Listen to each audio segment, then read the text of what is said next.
పేరు ఐలయ్య. ఇక్కడ ఎనుగురు తాగ్రోస్ రైతు సేవా కేంద్రం. నేను ఏషియన్ సీడ్‌కు డిస్ట్రిబ్యూటర్‌ను.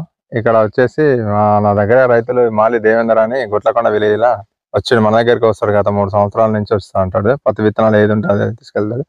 అయితే ప్రతి సంవత్సరం వాళ్ళు సాంకేతిక వెరైటీ వేసాడు బట్టుగా అది వద్దని చెప్పేసి నేను ఇదే సూపర్ బండ్ వెరైటీ ఏషియన్ వాళ్ళది తీసుకో బాగుంటది. దానికంటే ఎక్కువ క్రాప్ వస్తది. మొన్న పొడిస్ ఎక్కువ వస్తది. కాయ సైజు కూడా నీకు మీడియం సైజులో ఉంటది. బాగుంటది. ఏసుకోపోమని ఇచ్చేసిన. దాదాపు ఈ సంవత్సరం నాకు ఒక 60 ప్యాకెట్లు ఇచ్చారు. 60 ప్యాకెట్లకి అందరి రైతులకు నేను మనిషికి తలా 1, 2 ఇచ్చేసిన. దానివల్ల అందరి పొలంలలో ఫీల్డ్లలో కూడా బాగా ఉన్నది. కాయ కూడా బాగానే వచ్చింది. దగ్గరకు వచ్చింది. రైతులు అందరూ సంతృప్తిగా ఉన్నారు. కాకపోతే ఏంటంటే వీళ్ళకు కొంచెం వర్షాలు వచ్చి కింద మాకు పూత అంతా రాలిపోయిందండి. ఏం కాదు పర్వాలేదు బాగున్నదని చెప్తారు అందరూ.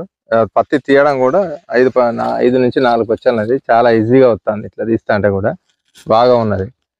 ఇలా తీయడం వల్ల కూడా రైతులు కూడా చాలా మంది అలా క్షేత్ర ప్రదర్శన చేసినాం కాబట్టి అందరూ సంతృప్తిగా ఉన్నారు అని కోరుకుంటున్నాను.